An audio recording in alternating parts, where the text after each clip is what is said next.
Local organizations, former Forest Service and land management employees, and federally elected officials gathered today to discuss the impacts of the federal funding freeze and federal layoffs. MTN's Madeline Heath attended the roundtable and has the story. In Montana, including Lewis and Clark County, approximately 360 U.S. Forest Service employees received job termination notices from the Trump administration.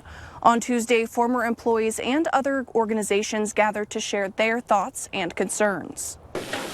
As a Forest Service retiree and as a taxpayer and a citizen, I have a lot of concerns about how the agency is going to get its work done, how it's going to take care of these lands that are public trust for all of us. The Big Elk Divide Restoration Committee and Elkhorn Working Group gathered Tuesday with retirees from the Bureau of Land Management and Forest Service to discuss how these recent layoffs could impact our public lands. You can expect a big decline in trail clearing. You can expect a lot of dirty campgrounds if they're even open.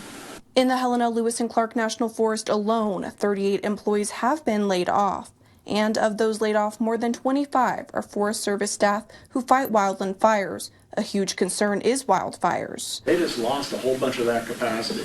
Plus all those folks also supported folks with logistics, helped with driving, helped feed people. There's all kind of work that goes into a fire that's not just on the line.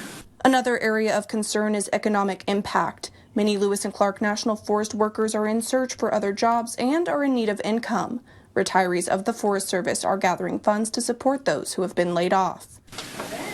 But trying to fight this in any way, I think we need to focus on, as best we can, the true impacts, the results. The meeting went on for several hours. Attendees worked together on a letter in support of federal agencies and will continue discussion in upcoming meetings. In Helena, I'm Madeline Heath, MTN News.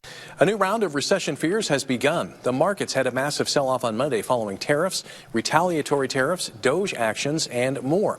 And over the weekend, President Trump refused to rule out a recession in 2025. Scripps News Group's Joe St. George explains why the words from the White House matter here and how it could impact all our wallets.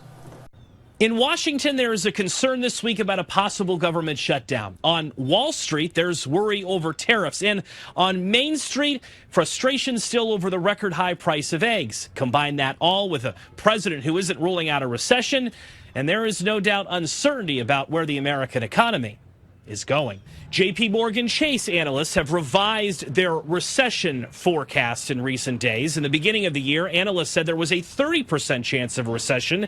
Now it's 40%, with analysts putting blame on extreme U.S. policies. Larry Summers, the former Treasury Secretary under former President Obama, said President Trump's tariffs are largely to blame. All of this emphasis on tariffs and all of the ambiguity and uncertainty created about tariffs has ironically both chilled demand, made it businesses not invest. At the White House, senior advisors have called the current market slide a blip and a, quote, period of transition, believing that ultimately downsizing the federal government and instituting tariffs will be a good thing. There's also confidence among many conservatives in Washington that once Congress passes President Trump's legislative agenda, including a tax bill later this year, the U.S. economy will receive a boost. The recession risk is not just being felt on Wall Street and in Washington. Scripps News Group Detroit talked with everyday Americans at the local grocery store, where the concerns